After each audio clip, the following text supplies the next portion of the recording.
And well, as I just mentioned, they are also related or associated with viruses such as the deforming virus, with their transmission. The deforming virus is vectored by Varroa. It decreases the longevity of bees, and the bees that are infected during their development, they have deformed wings and they lose their ability to fly. So that's a major impact to honeybee health. There's a publication, and they noticed that deformed wing virus also affects associative learning. So that's a major thing as well. If we move back to the number of stressors that bees are exposed to, they are also exposed to non-living stressors, such as chemicals. These include fungicides, acaricides that we even use for our beekeeping operation, but also to insecticides. If we focus on insecticides, there is a number of insecticides. Most of them work as neurotoxins. Here are just some of the examples. Organophosphates, carbamates, pyrethroids, and some of them you would be familiar with since we use them in beekeeping operations to control Varroa, for example. But one of the most widely used insecticides around the world are the neonicotinoids. And one of the most popular ones is clothianidin. Although we have to remember that there is a number of other insecticides that are out in the market and new generations, like you can see on the right column. Some of them are very similar to the neonicotinoid destructor, and they also work as neurotoxins. For this presentation, I'm going to focus on neonics, particularly in clothianidin, because, like I mentioned, still is one of the most widely used insecticide in agrosystems. So how do bees get exposed to these insecticides? There are various routes of exposure, but one of them is by coated seeds. So the seeds are coated with the neonicotinoids. For example, with clothianidin, they are planted. When the plant grows, the insecticide can be found in all the plant tissues, including nectar and pollen. And that's how the plant has a systemic defense against pests, like you can see on the image of your left. But that's also how honeybees or other pollinators can get exposed to these neonicotinoids, by foraging nectar or pollen. So the exposure to these neonicotinoids it would be to a very small doses or non-lethal doses and multiple times, because they forage multiple times. So now if we move to the honeybees, how they defend themselves against pathogens, as individuals they have developed two mechanisms. Cellular immunity, that is governed by hemocytes, that are the cells that you can see on your left, and they are in charge of detecting pathogens, eating them or detecting them, but also activating humoral immunity, which culminates in the synthesis of antimicrobial peptides that will help the bees fight against pathogens, including bacterial diseases, viral diseases, so on.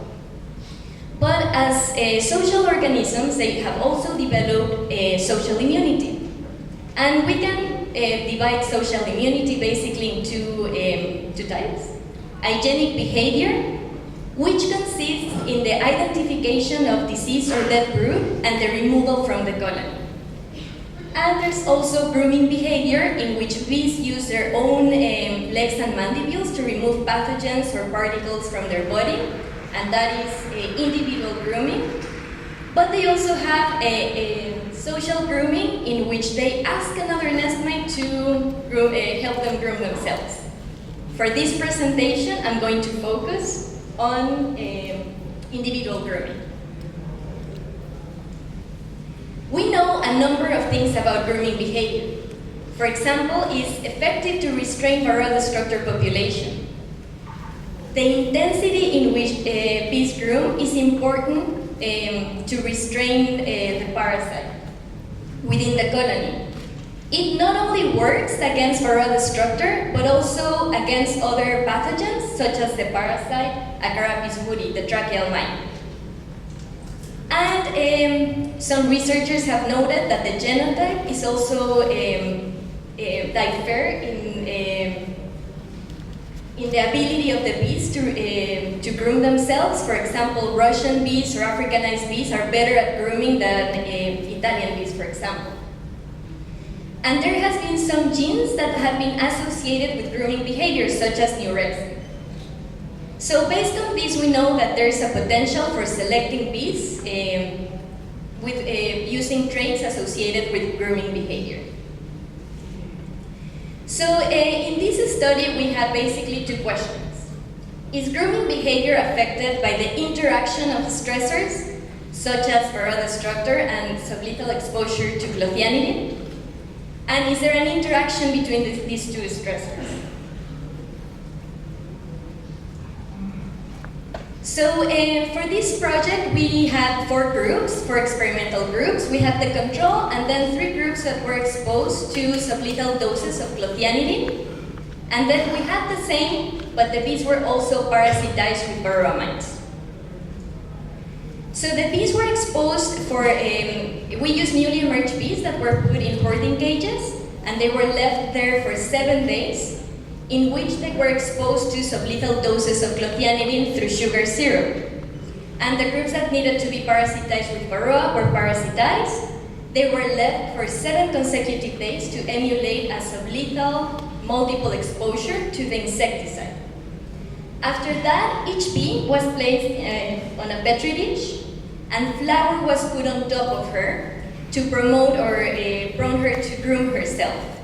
So the bees were classified as no groomers or groomers, and the bees that did groom, they were subclassified as light or intense groomers. And immediately after that, the bees were frozen for further molecular analysis. So in this image, we can see some frames inside an incubator with bees about to emerge. The newly emerged bees that you can see on your right were used and placed inside a hoarding cage where they were exposed to the clothianidin or Varroa destructor. So we found interesting things. We found that only the highest sublethal dose of clothianidin decreased the proportion of intense groomers, which if you recall in the introduction, in the intensity in which bees groom is very important or has been associated with their ability to restrain Varroa destructor within the colony. We noticed that Varroa didn't affect the trait, grooming the proportion of intense groomers, but we did found an interaction between Varroa destructor and clothianidin, which resulted in a reduction of the proportion of bees that groom intensively, as you can see here. Then, with the frozen bees, we dissected the brains at the University of Guelph lab, and we identified and quantified deformed wing virus. And what we noted is we confirmed what previous studies have mentioned. Varroa destructor was the main factor that increased deformed wing virus levels. However, we saw that the lowest sublethal dose of clothianidin also increased deformed wing virus. It was interesting to see that it was not the case with the other sublethal doses. So we also used the brains of the bees from the highest, exposed to the highest dose of clothianidin, the bees parasitized with Varroa and the control.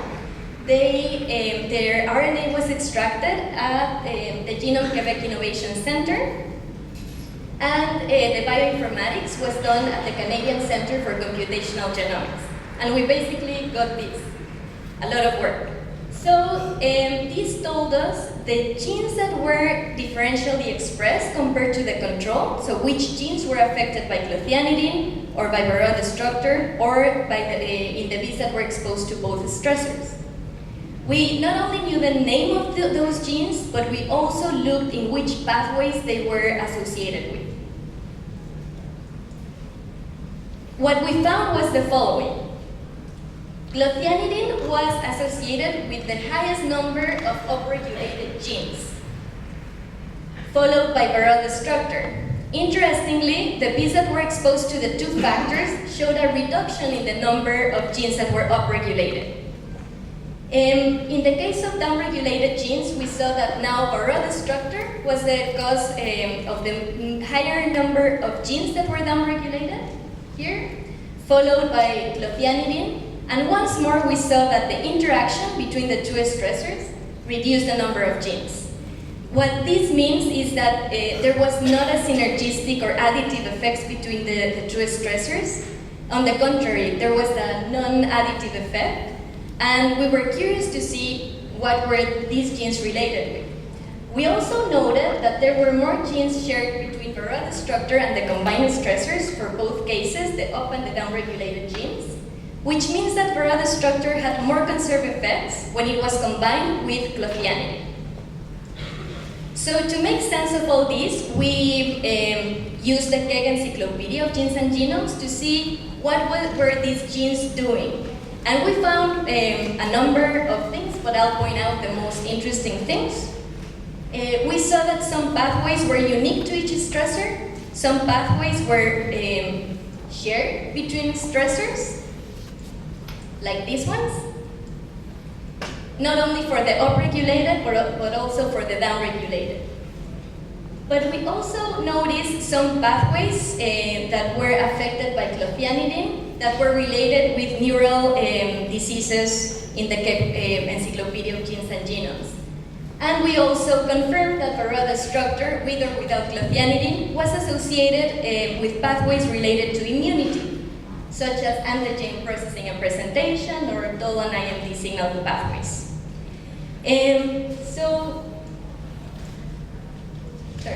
Going back to our questions from the beginning, do stressors affect grooming behavior? We saw that yes. Clothianidin and Varroa destructor affected grooming behavior by reducing the number or the proportion, of bees performing intense grooming. And we also saw an interaction between the two stressors. It was not synergistic or additive, but we did see an interaction. So to conclude, we saw that the main findings were that clothianidin decreased the proportion of intense groomers. There was an interaction between the stressors that resulted not only in a reduction of intense groomers, but also in a reduction of the numbers of DGs that were up and down regulated, which had, in turn, would have an impact on the biological pathways that these two stressors affect. And mostly, as beekeepers, we should never underestimate the effect of Varroa destructor, as it not only affected defense mechanisms, they affected pathways related to immunity. So it would be always good to keep an eye on Varroa. And if you're curious or want to know more in detail, we have this publication in Scientific Reports in open access. And before questions, I would like to thank you all for being here. And thank you to the Honeybee Research Center, all the students and volunteers, and everybody that collaborated in this research. Thank you. We